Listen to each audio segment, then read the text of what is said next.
Hi, I'm Jody Hand, Mrs. Hand Painted, and in today's video I'm going to be showing you a little behind the scenes of how I make my handmade watercolor and show you what I use for my recipe for my watercolor binder. So this will be just the first video in a couple series that I'll do showing the process of how I make my watercolor paint. It is just going to be split up into a couple videos just because it is kind of an involved process. So this video will just show you how I make my binder, and that is the glue basically that holds your pigment together, and this is what we'll be mixing in with our dry pigment. And you can do variations on this recipe. This is just what I have personally found works best for me. So you may want to tweak your recipe a little bit, or if you want to add honey into your initial binder, that's something that some people choose to do as well. Personally, I don't like to add the honey in until I am actually mixing up my pigment, because some colors I add honey to and others I don't, just depending on the type of pigment I'm using.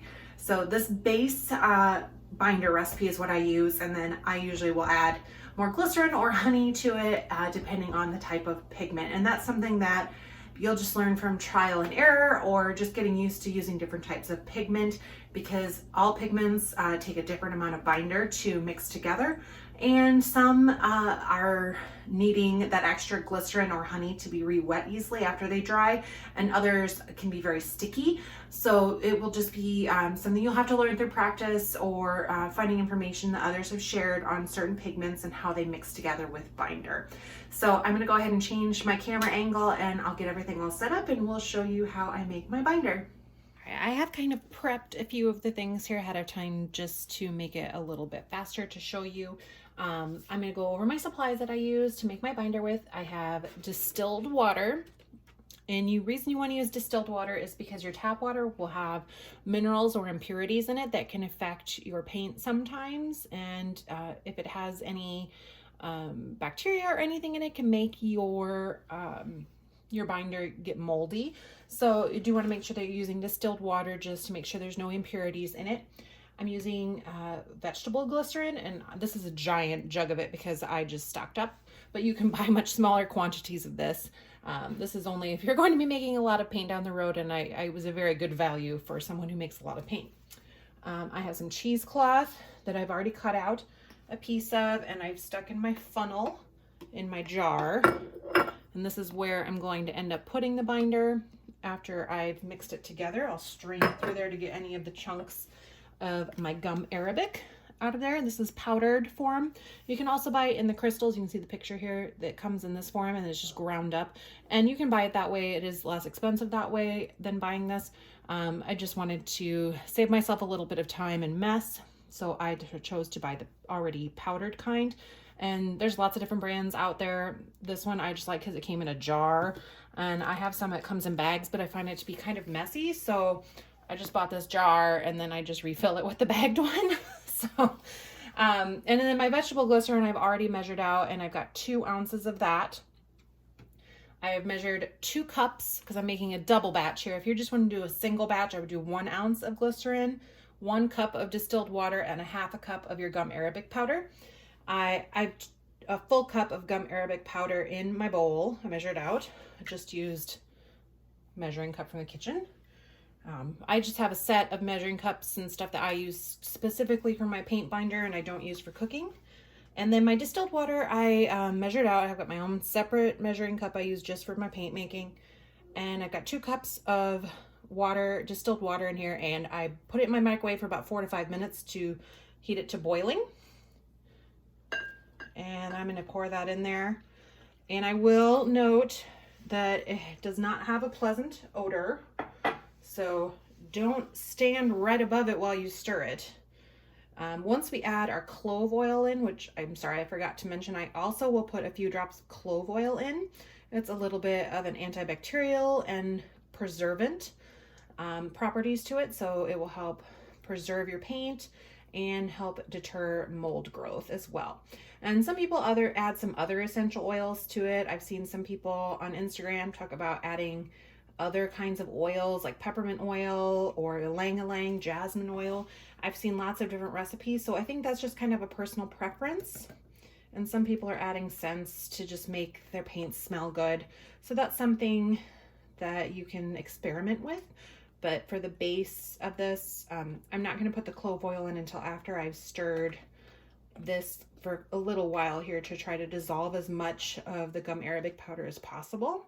And you will end up with chunks. As you can see here, it does kind of glop together, but just keep stirring it for a few minutes. I got some stuck in my spoon there. I have tried using a whisk before, but beware, it does glop onto your whisk fairly badly. I'm actually using a silicone spoon because I feel like this gum arabic sticks to it less and it's easier to wash. And then I'm using this glass bowl because I feel like it's easier to wash than a plastic one. So you could also use a metal bowl. Just find just something that you're going to designate as just your paint binder making supplies. Although all of the supplies or the ingredients here they're taste safe, food safe, I guess is what you could say. But I mean, I wouldn't eat them, but it won't hurt you if some residue is left over in your bowl. Generally, if you're just washing it in your dishwasher though, it's fine. So I'm just going to keep stirring that. Like I said, I'm just kind of standing off to the side so I'm not breathing in the smell of this because, I mean, it doesn't smell terrible, but it's not the most pleasant smelling thing to be stirring. And if you're standing above, that steam rising up is carrying the scent of that gum arabic with it, and not my favorite scent in the world. All right, I'm getting to where I've got a lot of these chunks are kind of disappearing now. I'm just going to keep giving this a couple more stirs around.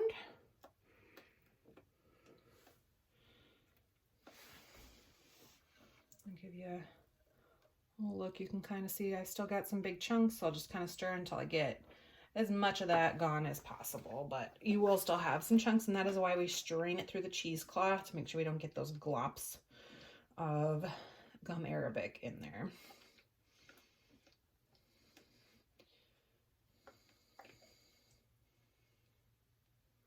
And just stir fairly slowly. You don't want it to splash up at you, especially since we did put boiling water in there. It's very hot, so that's another reason why I like using this particular bowl, because I've got a nice handle on it. I think this is like an old Pampered Chef batter bowl.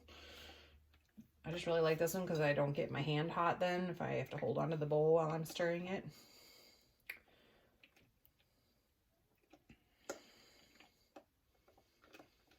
All right, I do still have a few bits in there, but I don't think any more is going to dissolve in there at this point. So I'm going to go ahead and add my measured out. I've got 2 ounces of this vegetable glycerin, which I just spilled on my thumb. Normally I'm not showing it off and not making such a big mess. I'll just get as much of that out of there as I can.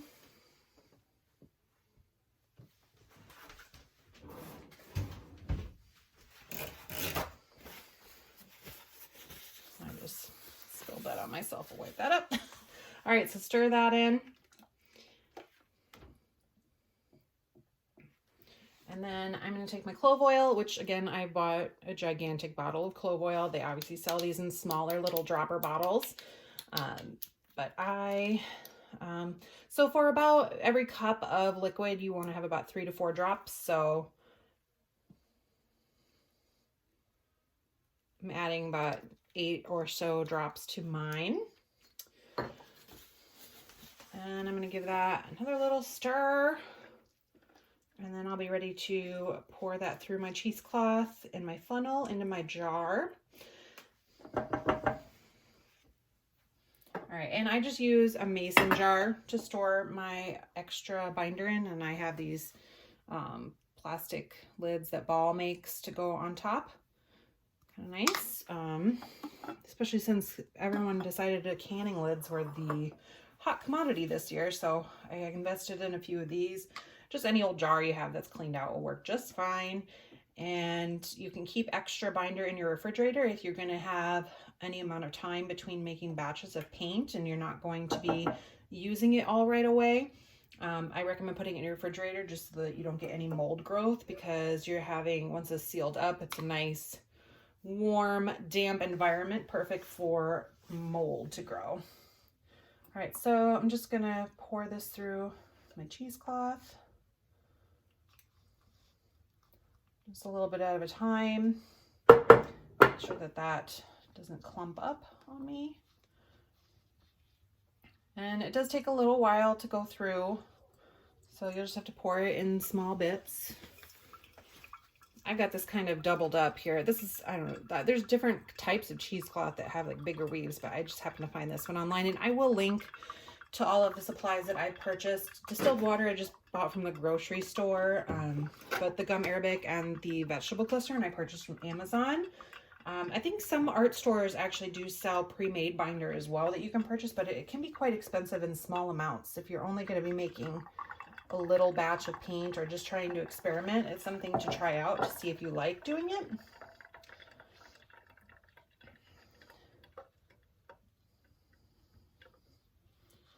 All right. I guess I'm just waiting for small amounts to go through at a time. I don't want to overflow my funnel. And it looks a little bit cloudy right now, but eventually as it settles and it cools, you'll get more of this. This is what I had left over from my last batch. It gets more of that clear and it looks yellow and it's very sticky. That gum is very sticky, which holds your pigment together for your paint. And you can see I did get a little bit of the gum arabic powder spilled on my countertop, but it cleans up very easily with soap and water. So if you do spill some or get it all over yourself, it's very easy to clean up. All right, I'll get the last in there. And to just clean your bowl and your spoon, just use hot soapy water and that'll dissolve off the rest of that gum. If you are concerned about it clogging up your drains at all, I haven't had any issues with that, but maybe try your utility sink instead to clean things. I'm just going to get that last part strained through. All right, I'm going to let that cool before I put the lid on it, just so I don't build up any pressure from the steam in there. And then when that's cooled, I can then pour more into I keep it in a little squeeze bottle just because it's easier for me to pour onto my slab or drip it out as I'm doing my paint. So if you want to check out any videos that I'm adding here coming up soon, I'll be adding another video showing the process of how I combine my binder with my pigments. And I have some, sometimes I do add honey to it as I'm mixing it, or you could add additional vegetable glycerin if you don't want to add honey, because some people do not like using animal products. So that's something you can do to keep it more vegan friendly if that's something you're interested in doing. So that is how I make my binder. And the next video I will be sharing will be how I combine that into, combine my pigment with my binder to create watercolor paint.